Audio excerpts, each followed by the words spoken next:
Welcome back to the Book Service Podcast. The librarians here at Stoneham would like to introduce Etched in Stone, a series in which we will delve into our town's past through the archives of its long-standing newspaper, the Stoneham Independent. Since its establishment on May 21, 1870, the publication has been reporting on local events, promoting local business, and providing a voice for Stoneham residents to comment publicly on the news of the day. Join us as we explore the interesting, comical, and forgotten stories that have been a part of, and have even shaped, the history of Stoneham, Massachusetts.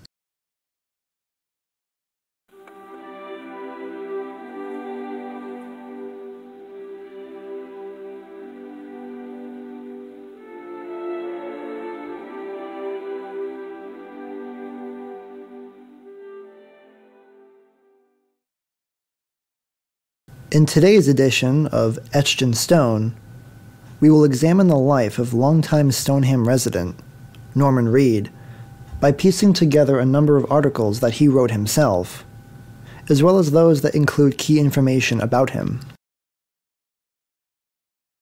Norman and his family came to Stoneham from West Medford in 1928. Their first address in town was 46 Maple Street, which Reed would later write about, in vivid detail, in one of his many autobiographical pieces to the Stoneham Independent. He described the house as a 6-room bungalow that was comprised of a kitchen, a dining room, a living room, and 3 bedrooms. It was a fine setup for the family. However, Norman had been quartered in the attic, while his parents and sisters shared their respective rooms, and his brother, Warren, had a room to himself. Although the times were bleak, as he put it, in terms of a reality that was indicated by his father having to work at least 2 jobs, Reed recalls optimistically and poetically the day that he and his family moved into Stoneham. It was one of those rare, beautiful summer days in July. A soft breeze from the southwest had begun to pick up, wafting through open windows and doorway.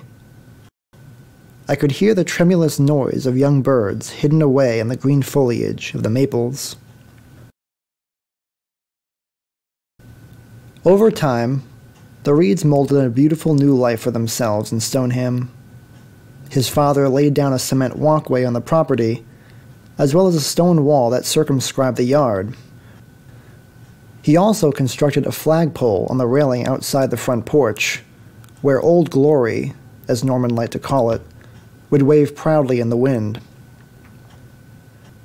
The 4 children went to school, and Norman, as a boy, wrote some short pieces of fiction, which appeared in several editions of the Stoneham Independent, an accomplishment that seemed to have prophesied his future writing abilities. Mr. and Mrs. Reed became active at the All Saints Episcopal Church in town by helping out with functions and events at the church's chapel club. Elsewhere, Reed gives us many scenes from his childhood during the 1930s. There is one article in which he relates the sights and sounds of one July 4th, when, in his own words, he raced like a deer down Maple Street to watch the parade that once marched on Main Street for the holiday. Here he paints the picture. As the morning wore on, the local citizenry began to congregate along the sidewalks in the square in anticipation of the parade, faintly heard in the distance with the rumble of drums and brass band. Majorettes appeared in all sizes and shapes, prancing along with their fancy footwork. The parade marked time momentarily as they maneuvered in formation, batons encircling their figures with dexterity of skilled fingers. Suddenly, they forged ahead. The tempo increased with an outburst from the band, drums following in unison. Contingent after contingent passed in front of me. Boy Scouts, Girl Scouts, gaily bedecked cars carrying important officials of the town, waving from time to time to the populace. policemen and firemen received a burst of applause as they marched by in small groups. As a formation of soldiers or National Guard marched by in perfect step, a feeling of pride welled up in me, knowing that our country was in safe hands. Though mere spectators, watching them march and strut through Stoneham Square, we became, in our hearts, part of this strong force, surging forward with banners flying, flags rippling in the summer breeze. We were invincible. A few struggling units of children passed by, leaving the public library and Tracy's bakery behind, struggling to keep up with their short steps. They were soon out of sight. By then, I had turned about for home. Indeed, Stoneham Square figures very frequently in the memories of Norman Reed, while he and his family lived on Maple Street. In another article, he reminisces about a small-town mom-and-pop store called Cella's Market. It was here that he would satisfy his interest in collecting bubblegum cards, which was a very common pastime for boys his age. But for little Norman Reed, it was more than a pastime. To him, it was like going to the theater to see motion pictures, an escape from reality. The reality that he was trying to avoid in those days was school. In particular, his fear of oral book reports, having to present himself in front of the class while the teacher and all the other students would sit there, watching him.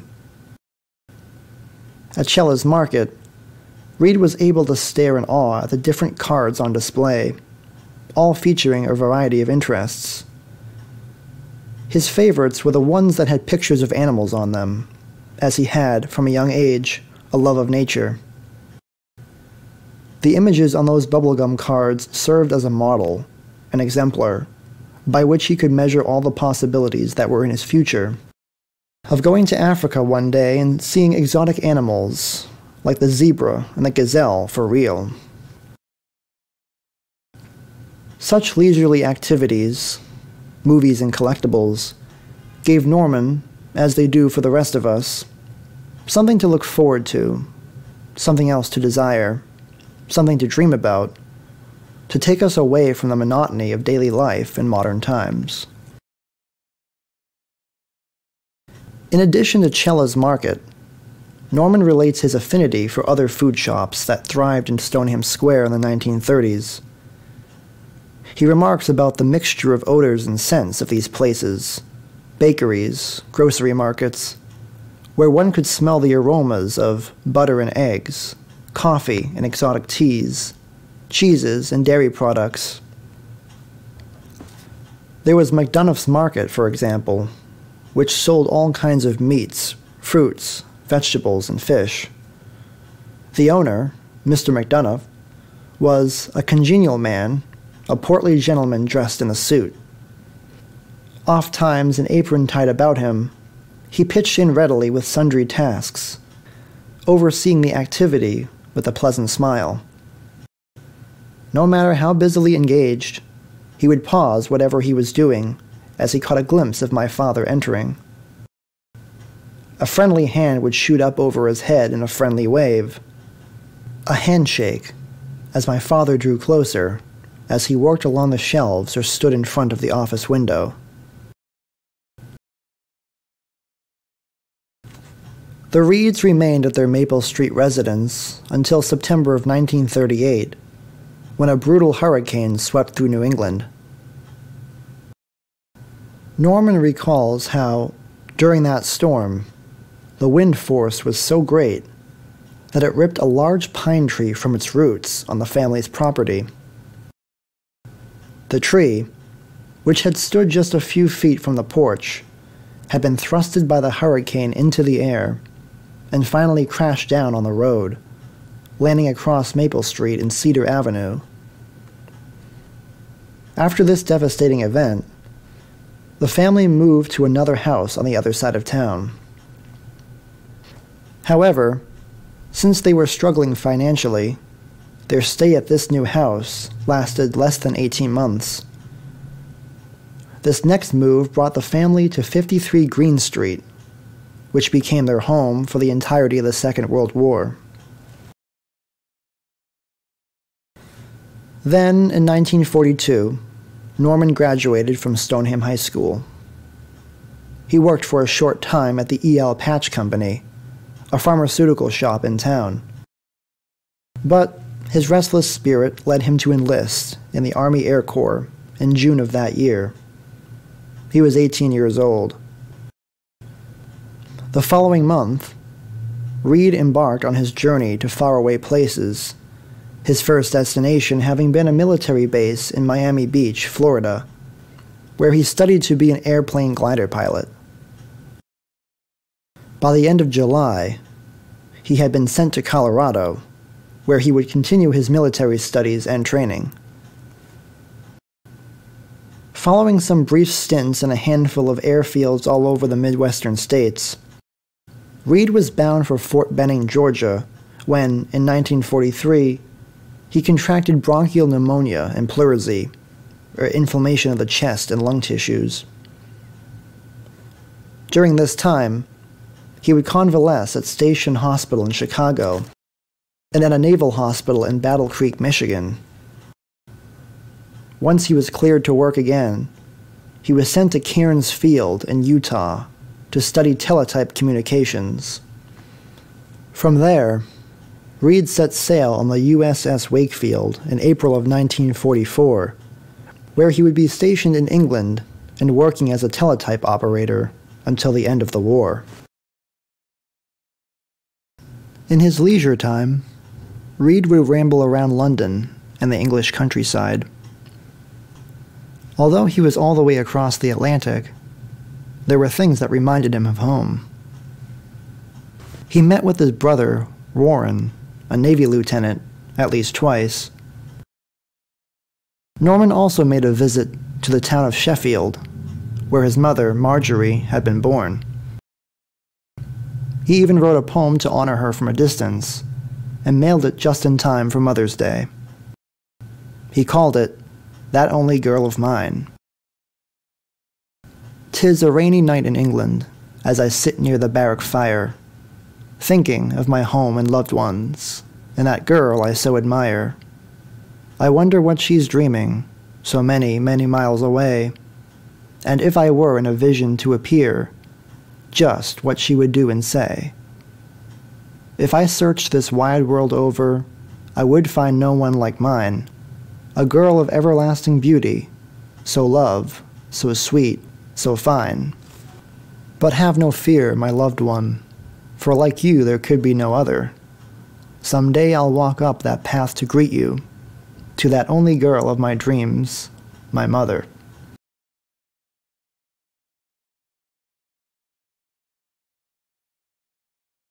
The next summer, Reed returned home on furlough. Soon afterward, in September of 1945, at the close of the Second World War, Norman Reed was finally discharged from the military as a private first class. He was decorated with the ETO ribbon, which is given to military personnel who have served in Europe, Asia, or the Middle East, a silver and a bronze battle star, and a Good Conduct Medal. Upon his resettlement in Stoneham, Reed jokingly told a local paper that 3 must be his lucky number, after keeping track of his 3 years, 3 months, 3 days, and 3 hours of service.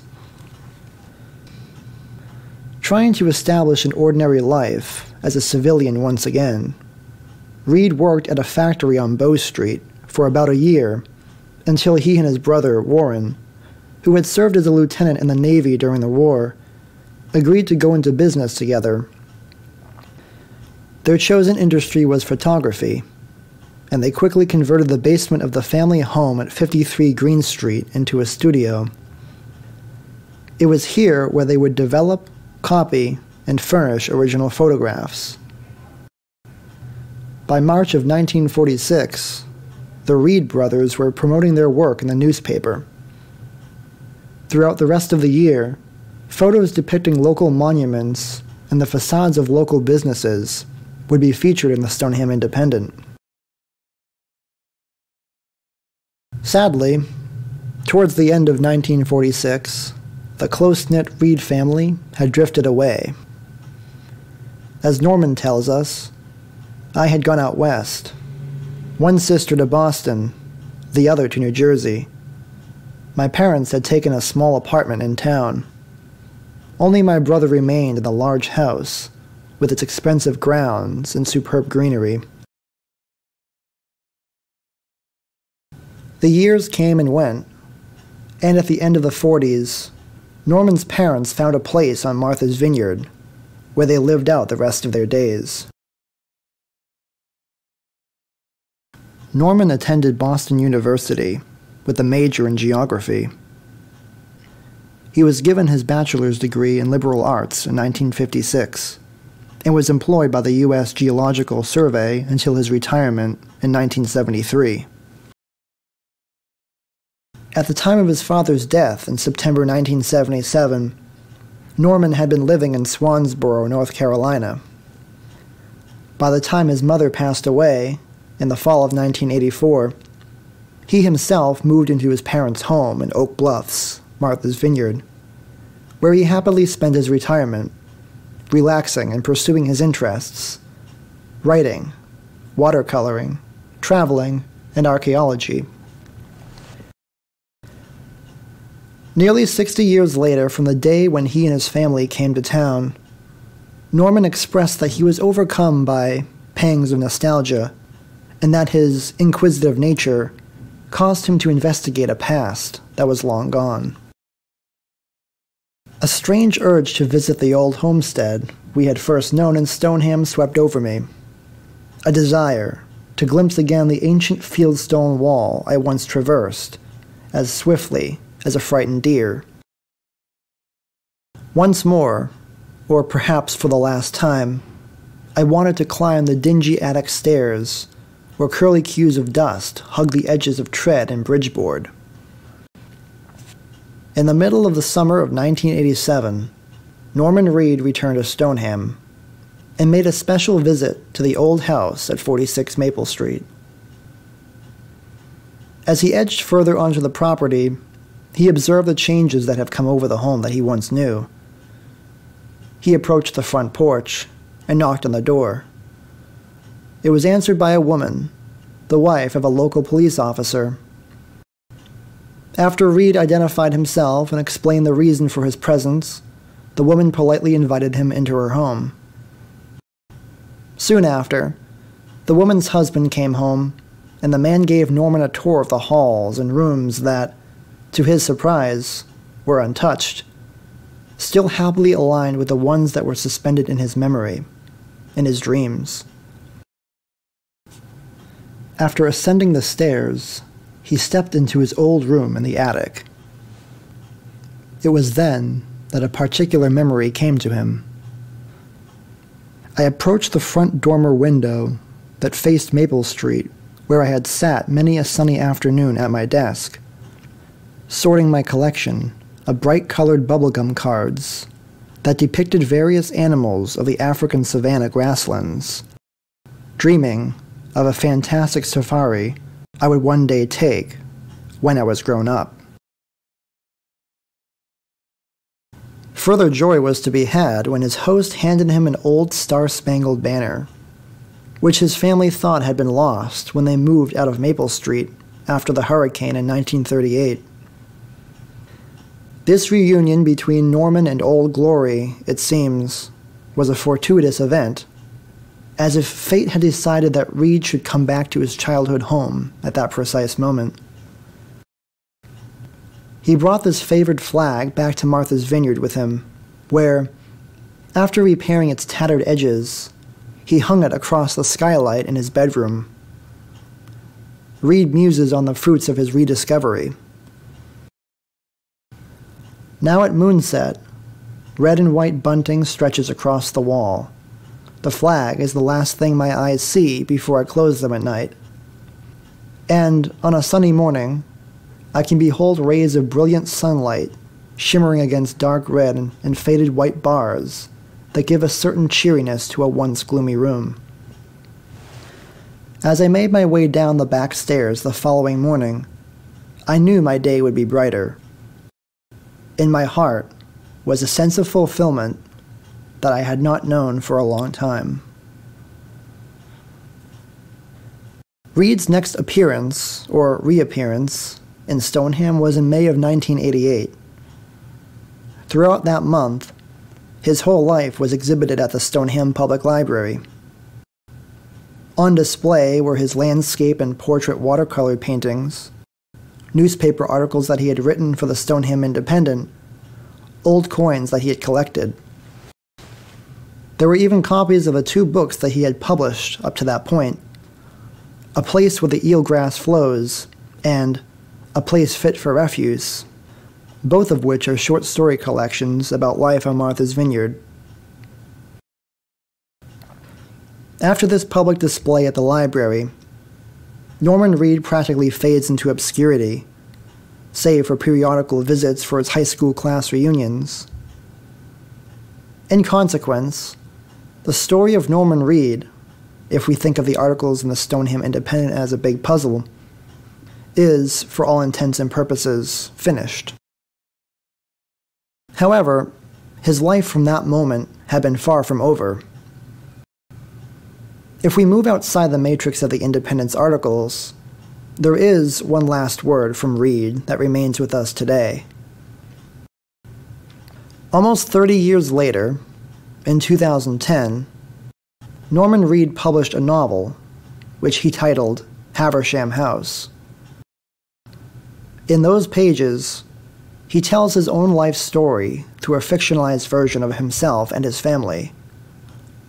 It is a hidden gem, a local treasure, that grapples one family's struggles and perseverance during trying times, a boy's hopes and dreams, and the question of how we are to find meaning in our lives. A copy of this book, at the time of this episode's publication, is still on the shelf in the Stoneham Public Library. On the inside front cover is written, October 25th, 2011, for the Stoneham Public Library. Signed, Norman S. Reed. This inscription, for me at least, having read this book, serves as a bittersweet reminder of perhaps the last time that he had set foot in this very building. This brings me to the unfortunate and somewhat disheartening conclusion of this episode. For a quick internet search, naturally, will show that Norman Reed passed away a few years ago, on April 19th, 2015 to be exact. On the one hand, a funeral home in Oak Bluff's Martha's Vineyard, where he had retired, presents a brief note, not so much as an obituary, on their website about his passing. A link to that webpage will be available in the description of this video. On the other hand, I was unable to locate any coverage in the Stoneham Independent's archives, no proper obituary about the death of this man, with all of his accomplishments, both at home and abroad, his contributions to the newspaper, and to the town of Stoneham. Perhaps he had no family left to give a few words, or, as he had intimated, they were spread too far and wide. I guess this is why I was compelled to conduct research and speak on this subject, treating it as a kind of eulogy. On looking into the life of Norman Reed, I see a man with many faces, a lover of nature, a patriot, a poet, a philosopher. No matter what came before him, it seems, whether it was the good or the bad, he kept a stoical outlook, viewing everything in the best possible light. He knew how to embrace it all, even the things that most of us would prefer to avoid through fear or displeasure. Although Norman Reed may be forgotten with the passage of time, and unknown to the world beyond Stoneham, Massachusetts, I am hoping that this biography, incomplete as it is, will favorably introduce the writing ability that Reed possessed and bring to mind the lessons of life that we can learn from him.